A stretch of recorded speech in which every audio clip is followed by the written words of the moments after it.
To understand the governance of social services, we must dwell on the fundamental concept of unsatisfied demand. Let's look at the case of a market. In this Cartesian plane, the horizontal axis measures the quantity of the good, and the vertical axis the price. The line with the positive slope represents the law of supply. This is wanting to produce and sell more at a higher price. The line with the negative slope represents the law of demand, which means the willingness to buy and consume more at a lower price. The point where both lines cross determines the price at which the good is traded. But let's look at what happens in each segment of this graph. In this first segment, highlighted in red, we have producers able to offer the good at the market price or even below it. Therefore, they will be able to participate in this market. Now, in this other segment of the supply line, we find the producers who don't have the efficiency, or other production conditions, to offer the good at the price that governs in the market. Therefore, they cannot participate. On the demand side, this first highlighted segment represents consumers who have the income and are willing to pay the market price or even above it. They can participate in the market. Moreover, those closer to the left end up paying much less than what they were willing to do.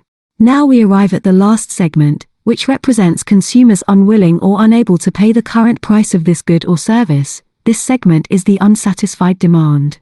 And there is unsatisfied demand for so many goods. So, for example, most of us are part of the unsatisfied demand for private jets, luxury cars, and a whole other goods that we can't afford.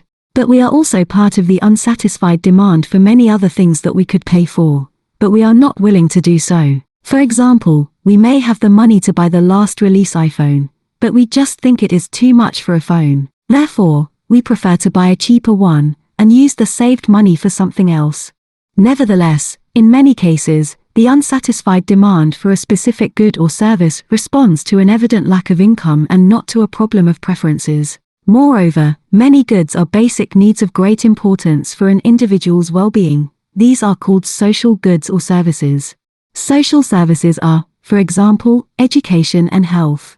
In the context of the education market, there would be an equilibrium price represented in the tuition that must be paid to attend a certain school. Although many parents would like to send their children to that school, they just don't have the income to do so. Something similar can be said about health insurance premiums.